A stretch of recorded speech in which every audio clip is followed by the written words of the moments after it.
देखो ध्यान से देखना,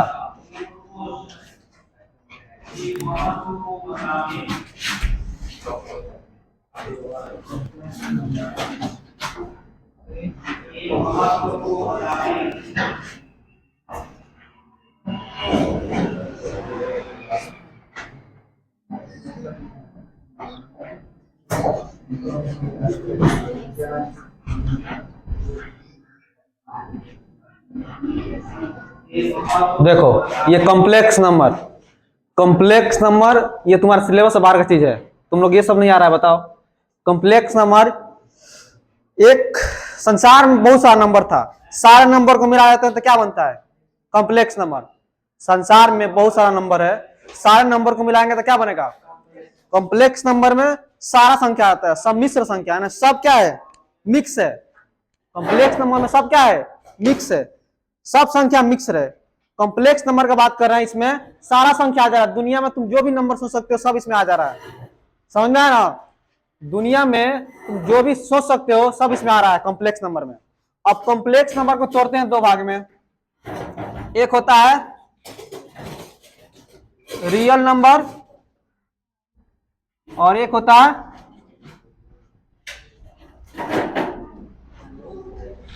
इमेजिनरी नंबर। हिंदी में बोलते हैं इसको क्या बोलते हैं? वास्तविक संख्याएं। बताओ ये सब छोटा छोटा चीज नहीं आता है। काल्पनिक संख्याएं, दुनिया में बहुत सारा नंबर है, सारे नंबर एक दूसरे में मिक्स है, सब मिश्र है, तो कॉम्प्लेक्स में सारा नंबर आ जा रहा है, ठीक ना? अब कॉम्प्लेक्स को दो भागों में तोड़ दिए, एक हुआ रियल नंबर, एक इमेजिनरी नंबर। ये तुमको 11th में पढ़ना था, जिसमें आयोटा रहता है उसको इमेजिनरी नंबर बोलते हैं, ठीक ना? ये काल्पनिक संख्या है, समझ में आया ना? जिसमें भी आयोटा आ जाएगा क्या हो जाएगा? काल्पनिक संख्या है। ये क्या है? काल्पनिक संख्या है। और ये रियल नंबर, काल्पनिक नंबर के छोड़ के जितना नंबर है सारा रियल नंबर है, जिसमें आयोटा नहीं है वो सब क्या है? रियल नंबर है। तुम जो भी नंबर सोचते हो सब क्या है? Real number. और समझ में आया? आयोटा को छोड़ देना है, ठीक ना? इन्फिनिटी को छोड़ देना है तो क्या हो जाएगा? सारा रियल नंबर। तुम जितना नंबर सोचते हो सब क्या है? Real number. यहां तक किसी को कोई दिक्कत है तो बोलो, यहां तक किसी को कोई दिक्कत है तो बोलो, किसी को कोई दिक्कत है तो बोलो।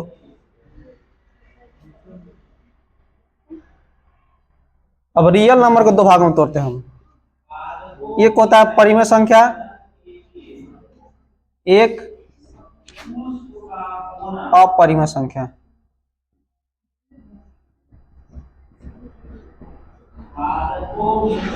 समझ में आ रहा कि नहीं आ रहा? समझ में आ रहा ना?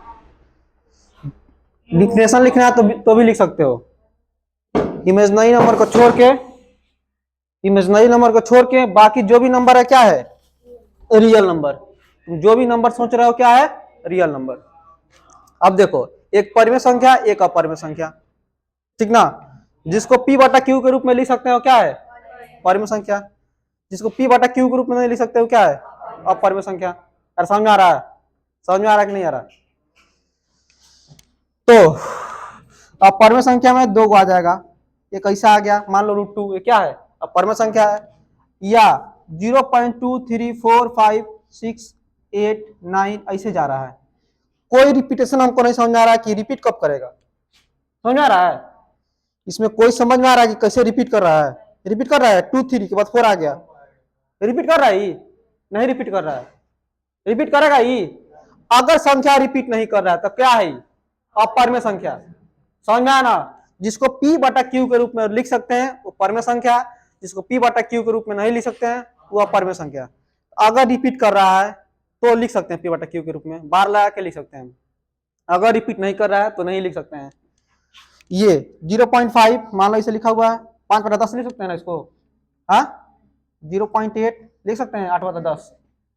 0.1 मान लो, 0.222 या मान लो लिखते हैं, 0.1111 आ रहा है, इसे रिपीट कर रहा है ना, तो इसको 0.1 का बार लिख सकते हैं, और इसको लिखने का तरीका 1/9 लिख सकते हैं, समझा ना, 1/9।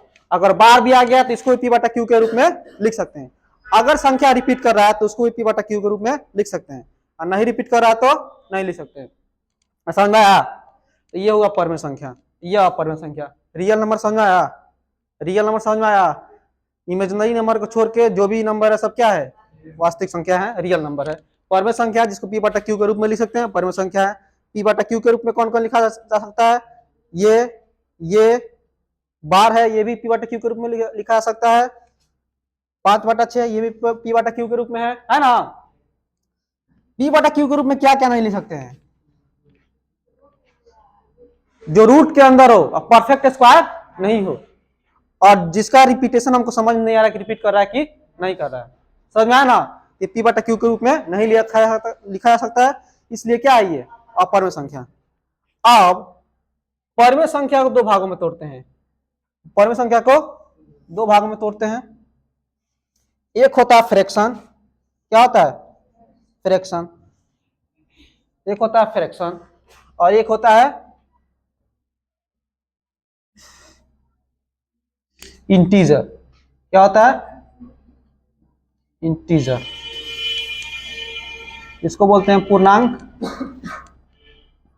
और इसको बोलते हैं भिन्न। भिन्न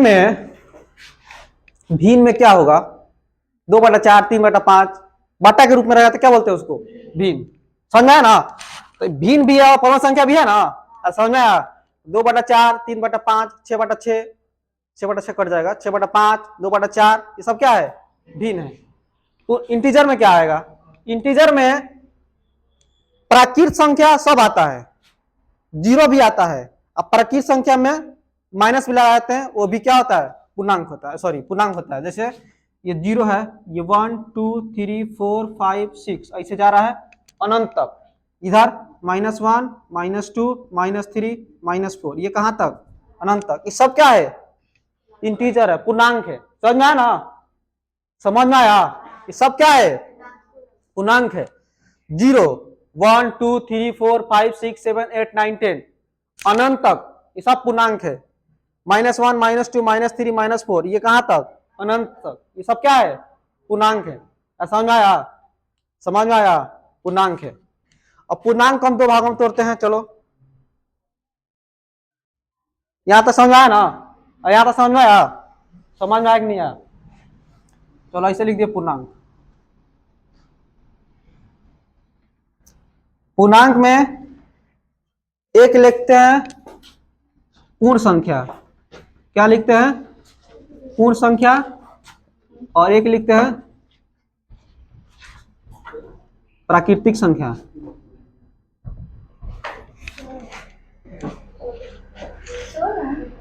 जल्दी जाओ।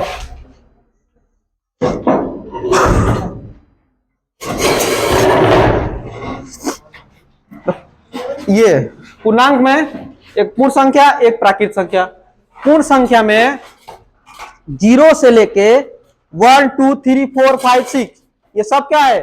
पूर्ण संख्या है, जिसमें 0 लग गया। और 1 से लेके अनंत तक सब क्या है? बोलो, पूर्ण संख्या। अब प्राकृत संख्या जो हमको प्राकृत से मिला हुआ है, जो हमको क्या मिला है? प्राकृत से मिला हुआ है। क्या प्राकृत से मिला हुआ? 1 2 3 4 5 6।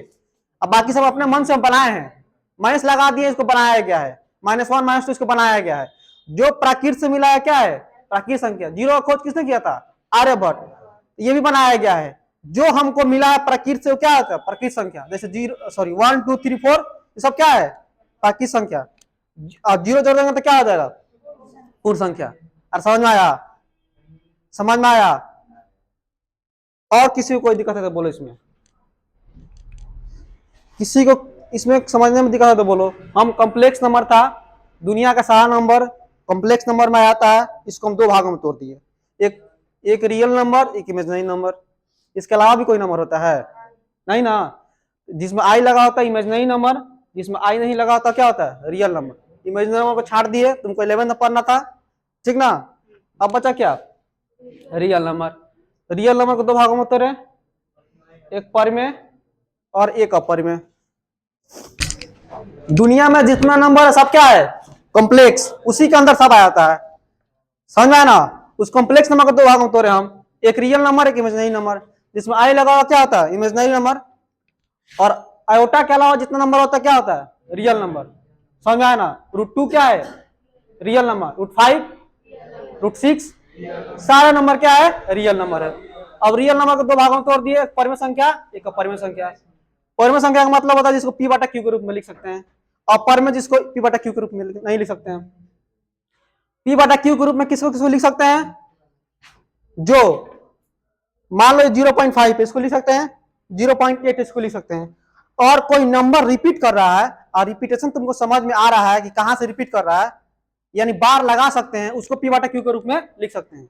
लेकिन अगर कोई नंबर लिखा जा रहा है जैसे पाई, पाई क्या है, अपरिमेय संख्या, क्यों, क्योंकि उसका जब मान निकालोगे तो बढ़ते जाएगा, वो बढ़ते जाएगा, ना ही वो रिपीट करेगा, ना ही क्या होगा, रिपीट करेगा, और ना ही खत्म होगा।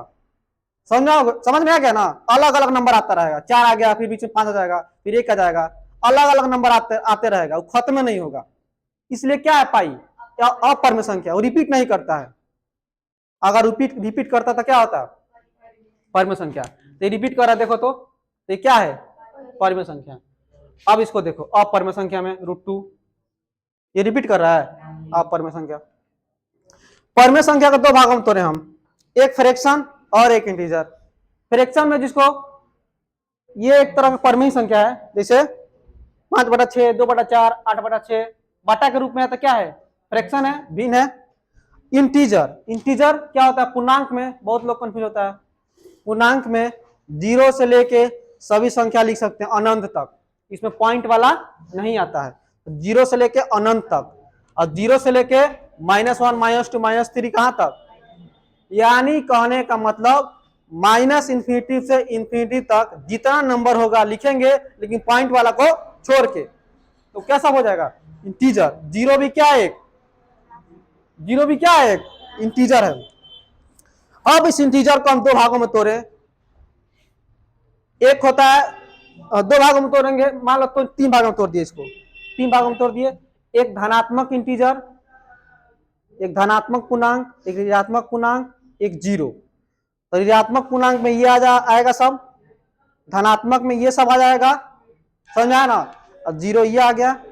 धनात्मक पूर्णांक को दो भागों में तोड़ेंगे तो ये बनेगा, यहां से यहां तक लेते हैं तो पूर्ण संख्या है, और यहां से यहां तक लिखते हैं तो प्राकृत संख्या है, समझ में आया ना। 1 से लेके सारा क्या है, प्राकृत संख्या, जीरो को जोड़ देंगे तो क्या हो जाएगा, पूर्ण संख्या। जो हमको प्राकृत से मिला है क्या है, प्राकृत संख्या। जीरो का खोज किया गया था, आर्यभट्ट ने उसका खोज किया था, तो जीरो जोड़ देंगे तो क्या हो जाएगा, पूर्ण संख्या। अब इसके बाद किसी को कोई दिक्कत नहीं होना चाहिए।